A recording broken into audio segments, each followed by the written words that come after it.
Ya a las 21:18 y el tema lo habíamos inclusive enfocado muy brevemente ayer porque nos habíamos desayunado con la noticia de que en cuestión de horas se va a estar concretando en París una cumbre de la metrología donde se van a definir algunas unidades de valores que para nosotros son familiares después de toda una vida de frecuentarnos con ellas, como el kilogramo, por ejemplo, o como el Kelvin, que es una unidad de temperatura, o el Ampere, que es la unidad de corriente eléctrica. Bueno, esto díganselo a las compañías de electricidad, ¿no? Pero lo cierto es que no nos queda muy en claro a qué obedecen estos cambios y qué cabe esperar de ello cuando suceda. Está en línea el físico especialista en metrología, Mariano Real. ¿Qué tal, Mariano? Buenas noches. ¿Cómo está Ricardo? ¿Cómo está Córdoba? Bien, está bien. Digamos, la última vez que la vimos estaba en el mismo lugar del mapa y en las mismas condiciones que el resto del país. Ok. Oye, a ver, ¿por qué razón se impone esto de tener que ajustar datos que conocemos y con los que hemos convivido toda nuestra existencia?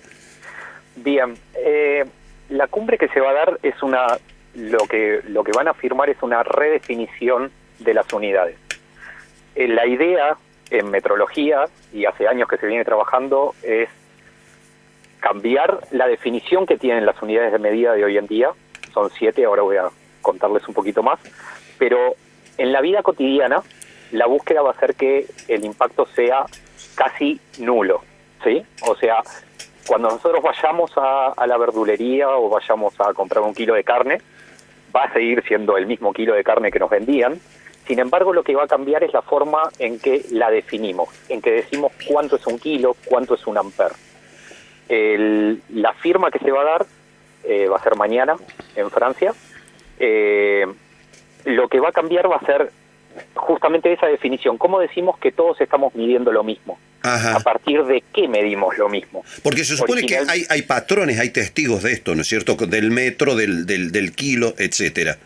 Exactamente. Muchos, dependiendo de la edad que cada uno tenga, probablemente le enseñaron que había una masa guardada en Francia que se llamaba kilogramo, y había acá justamente es donde se va a diferenciar aquellos que son un poco más grandes, capaz que también recuerdan que había una varilla que medía 1 metro. Claro. Eso se cambió hacia la década del 60 y después de vuelta en el 80, y se utilizó. A partir de ese momento, el segundo y el metro fueron los primeros que cambiaron en esto. Como referencia se empezó a utilizar una constante universal, una constante de referencia. Se dijo, bueno, nosotros conocemos muy bien la velocidad de la luz y es un número que sale de leyes físicas. Y entonces, en vez de usar esa varilla que tenía 1 metro, empezamos a usar como referencia la velocidad de la luz. Entonces, por ejemplo, dijimos 1 metro va a ser la distancia que recorre la luz en 1 dividido la velocidad de la luz medido en segundos. Ah, la pucha. Ahora, a ver, en términos prácticos, pero el metro sigue siendo de 1 metro. El metro seguía siendo de 1 metro. Esa definición hacía que, en vez de tener que ir a comprobar todos nosotros nuestro metro a Francia, podíamos realizarlo en cualquier lugar. Ahí está, con el cálculo respectivo. Exactamente. Yo podía hacer un experimento en Argentina, lo podían hacer en Alemania, lo podían hacer en Estados Unidos, en África, donde si uno medía esa distancia recorrida por la luz en ese tiempo determinado, sabía que estaba midiendo 1 metro. Claro, claro. Entonces, la referencia al metro quedaba supeditada, y va a seguir estando de esta forma, al segundo, por ejemplo, que es la unidad que mejor medimos. El tiempo es algo que podemos medir muy bien, mucho mejor que el resto de las unidades. Entonces, ¿es más precisa nuestra medición del tiempo que la medición, por ejemplo, de la distancia o el peso? Exactamente. Ajá. Podemos dar más dígitos de precisión. La idea de este cambio es que ahora vamos a hacer eso con todas las unidades.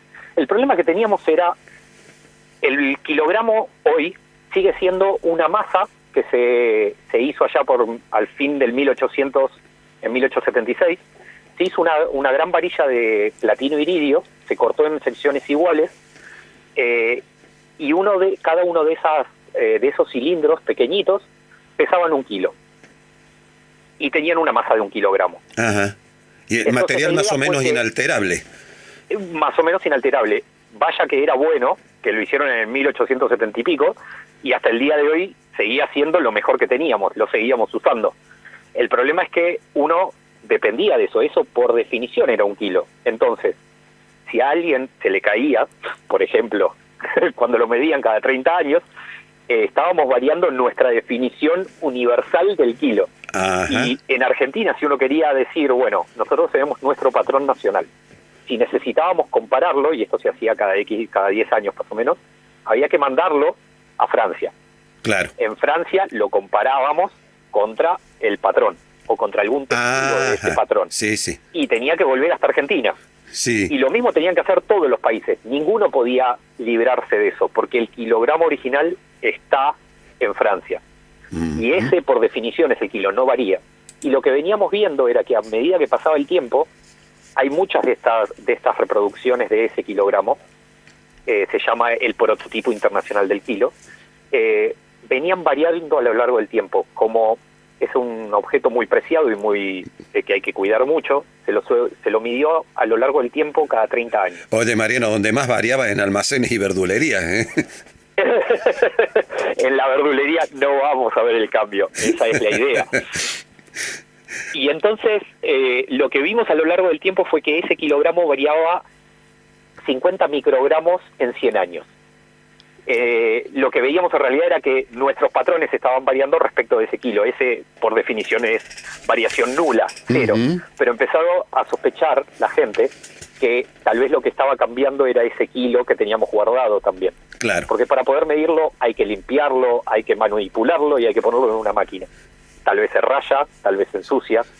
Hay un set Hay una pérdida de masa, por ínfima que sea. Podría suceder. No lo podemos saber porque para nosotros, como es la referencia, siempre ese era 1 kilogramo. Entonces, ahora lo que va a suceder es que lo vamos a modificar por definición, y en vez de ser ese el kilogramo, vamos a decir que el kilogramo va a ser aquel donde, si hacemos un experimento, podemos asignar a la constante de Planck un número que es 6 por 10 a la 24 con una cantidad de dígitos, medidos en unidades del Sistema Internacional de Unidades. Entonces, vamos a referir experimentos, así como hacíamos para la distancia, que refieren a una constante universal y lo relacionan con 1 kilogramo. Ahora, qué duro va a ser el trabajo de los almaceneros en el futuro, que van a tener que manejar la constante de Planck. No, bueno, el cambio mayor va a ser el Instituto Nacional de Metrología Industrial, el INTI. La idea es que nosotros nos encargamos de manejar todos esos cambios y al almacenero le va a seguir llegando una balanza que va a estar verificada y va a seguir midiendo 1 kilogramo de la misma forma que lo hacía hasta ahora. La modificación va a estar en que cuando nuestros hijos nos vengan a preguntar ahora cuánto es 1 kilo, claro, vamos a tener que disfrazarnos de algo y aprender un poco de cuántica, claro, para decirle porque hay qué una es la fórmula, constante de hay Planck. una fórmula, claro. Exacto. O sea, la idea completa de este cambio es, por ejemplo, para el ampere, para la medida del lo que mide la corriente, la unidad de medida de corriente, de ahora en más lo que vamos a decir es, la carga del electrón es 1,9 por 10 a la 1,6 por 10 a la menos 19 coulomb con una cierta cantidad de dígitos. Es una definición, es un número. Y vamos a tener que contar electrones para decir cuánto es un ampere. Si te lo llegan a tomar en el examen de ingreso, si sos aspirante a ingresar en la EPECA, que es la Empresa Provincial de Energía de Córdoba. Qué duro que va a hacer eso. Ahora, ilustrarnos sobre una cosa. Ventaja de que podemos hacerlo en cualquier lugar ahora. No, esa es la gran ventaja. Te iba a preguntar, hay una unidad de medida que yo no la tenía, que me resulta novedosa, a ver si me la podés explicar. El mol, que es unidad de sustancia. ¿Cómo es eso? ¿Qué es la unidad de sustancia? Bien, en general se utiliza mucho en química el mol. Ajá. Lo que dice el mol es, si uno agarra, por ejemplo, el oxígeno tiene un peso atómico de 16 gramos, de 16. Si uno pasa ese 16 a gramos, sabe que ahí tiene 1 mol de átomos de oxígeno. Ajá. Entonces, en 16 gramos de oxígeno tiene 6 por 10 a la 24 átomos. ¿Se entiende? Sí. Relaciona una cantidad, le dice a usted cuántas unidades de lo que está mirando tiene relacionada con su peso atómico, básicamente. Es la forma más sencilla de explicarlo. Sí, sí. Por ejemplo, el hidrógeno tiene un peso de 2, y bueno, depende de cómo uno lo tome, pero tiene un peso de 2. Entonces, supongamos que tenemos un protón y un neutrón, ahí tenemos un peso atómico de 2. Entonces, uno agarra 2 gramos de esa sustancia y entonces sabe que tiene 1 mol de esa sustancia, y eso equivale a 6 por 10 a la 24 unidades de esa sustancia. Ajá. Sí, digamos, no es tan frecuente, o sea, todos tenemos, digamos, el ampere, el kilo, el metro, etcétera, más o menos tenemos una idea de lo que es, ¿no? Pero con el mol no tenemos esa familiaridad. Tal vez lo podemos ver mejor, por ejemplo, cuando uno hacía química, si usted quiere hacer agua, necesita 2 H2O, partes de claro. hidrógeno, Sí. y exactamente, H2O. Entonces, 2 de hidrógeno y 1 de oxígeno. En general, uno no puede contar cuántos átomos pone. Entonces, en química lo que se hace es decir, bueno, pongo tantos moles de uno y tantos moles del otro, uno tiene que ser el doble que el otro, y voy a poder formar agua. Ajá. Es una medida por la cual uno puede relacionar cantidades con pesos, por ejemplo, cuando está mirando moléculas y está mirando átomos. Ahora, convengamos que más allá de lo que implica el intríngulis de la física en este caso, pero es literariamente fascinante, ¿no? Un novelista tendría que trabajar sobre esto. Sí, la verdad que sí. Tiene otra gran ventaja esto, que esa en general no la vamos a ver inmediatamente, pero la ventaja que yo le veo al nuevo sistema va a ser que, supóngase que usted ahora quiere medir 1 tonelada. Tiene que primero irse a Francia a medir su kilo. Claro. Y volver para acá, para Argentina. Ya eso es todo muy complicado y muy caro.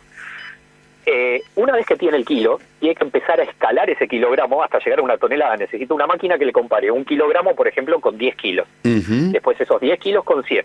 Y después esos 100 con 1000. Cada paso que uno da pierde resolución, aumenta la incertidumbre con que uno mide, la incerteza que uno tiene, el desconocimiento que uno tiene de esa medición. Para cuando uno llega al puerto y está pesando camiones ya con varias toneladas, esas diferencias se vuelven una cantidad importante de dinero, por ejemplo. Y lo mismo pasa para el otro lado. Si uno quiere medir masas muy chiquititas de microgramos, por ejemplo, 0,501 de kilogramo, uno tendría que ir para abajo escalando a partir del kilo, porque era la definición que teníamos ahora. Ahora vamos a poder hacer subdivisiones. Si uno puede hacer un experimento que relacione la constante de Planck con 1 microgramo, está realizándolo directamente sin tener que partir desde el kilo, y va a mejorar las incertidumbres con que uno puede medir. Entonces lo que está sucediendo hoy en día en el mundo es que cada vez medimos mucho mejor, estamos midiendo cosas cada vez más chicas. Ahora, todo esto ha sido posible gracias a la existencia del cálculo infinitesimal, me imagino. El cálculo infinitesimal ha llevado a poder desarrollar la física y eso llevó después a poder desarrollar la cuántica y otras ramas, y eventualmente a esto, sí. Ahora, una duda que tenemos, ¿no? Porque lo hemos leído por ahí, no sabemos lo que significa realmente. Dicen, el kilo se modificaría más o menos en un 0,10 millonésima parte. Sí, eso va a ser por cómo para poder hacer el cambio, hubo 2 experimentos, hubo varias balanzas que se conocen como balanzas de Kibble-Watt en el mundo, hay unas 5, y se hizo un experimento que se llama experimento de Avogadro. Básicamente contaron cuántos átomos había en una esfera de silicio que fabricaron. Y compararon esas 5 balanzas y las esferas esas que generaron, y eso da una medida de la constante de Planck. Cuando ajustaron las mediciones, a la conclusión que llegaron era que al mejor valor que podían darle, cuando uno hace las cuentas, lo que dice es que, bueno, dado ese valor que uno está obteniendo, vamos a modificar el kilo que conocíamos en 0,1 millonésima de kilogramo. Va a ser un número muy chiquitito, se va a modificar muy poquito, no va a afectar a ninguna de las mediciones que no es perceptible normalmente. Ahora, la verdad, Mariano, una vecina de mi barrio diría, estos muchachos están todos locos, pero son muy divertidos. Es muy probable. Lo bueno es que por ahora no vamos a tener que ponernos a contar electrones a la salida de la generadora eléctrica ni en la puerta de nuestras casas. Eso va a quedar para un futuro, a lo sumo, porque estaría bastante complicado. No, pero de veras es fascinante, en serio, ¿no? No, es fascinante. Sí. Bárbaro. Bueno, ustedes deben estar muy entretenidos, lo comprendemos. Mariano Real, gracias por habernos ayudado a entender esto, che. Un fuerte abrazo. Haberlos ayudado y no haberlos metido en otros vericuetos. Nos vamos a quedar pensando, que te conste. Ok, quedo a su disposición. Le agradezco mucho el llamado.